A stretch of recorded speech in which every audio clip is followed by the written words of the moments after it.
नमस्कार। ज्योतिषीय श्रृंखला की इस कड़ी में आपका हार्दिक स्वागत है। ग्रहों की महादशा, उनकी अंतर्दशा और उनका फल, इस विषय के अध्ययन के क्रम में अभी हम बुध की महादशा का अध्ययन कर रहे हैं, जिसमें बुध के भिन्न भिन्न भावों में रहने से उसकी महादशा में क्या फल होता है, इसका अध्ययन करते हैं। आइए अब हम बुध के षष्ठ से लेकर के और द्वादश भाव तक रहने पर उसकी महादशा में जातक को क्या फल होता है, इसकी जानकारी प्राप्त करते हैं। यदि बुध छठे अथवा आठवें स्थान में बैठा हो तो उसकी महादशा में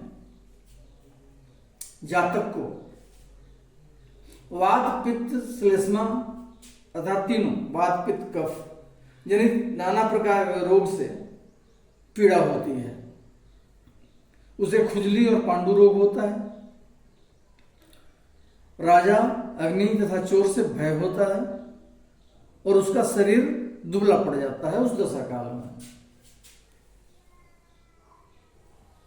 यदि बुध सप्तम स्थान में स्थित हो तो उसकी महादशा में जातक को विद्या, स्त्री, पुत्र और उत्तम वस्त्र इत्यादि का सुख प्राप्त होता है।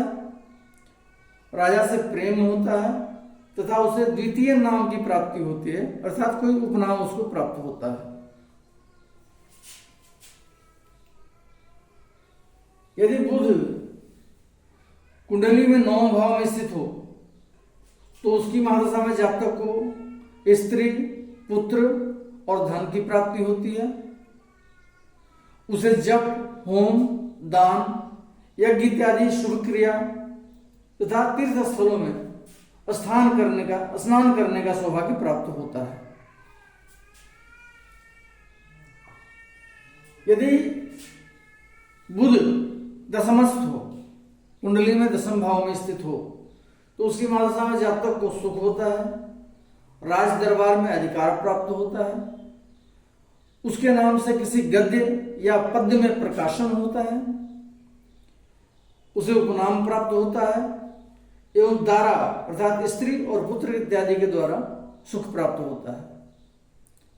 उसे राज्य की प्राप्ति होती है इस दशा काल में, मनुष्यों पर अधिकार प्राप्त होता है तथा वह स्वजनों, ब्राह्मणों और श्रेष्ठ जनों का आदर करने वाला होता है। एकादशस्थ बुध, यदि बुध कुंडली में एकादश भाव में स्थित हो तो उसकी महादशा में जातक शुभ क्रिया द्वारा, किसी के दे देने से, कृषि द्वारा तथा वाणिज्य के द्वारा धन प्राप्त करता है।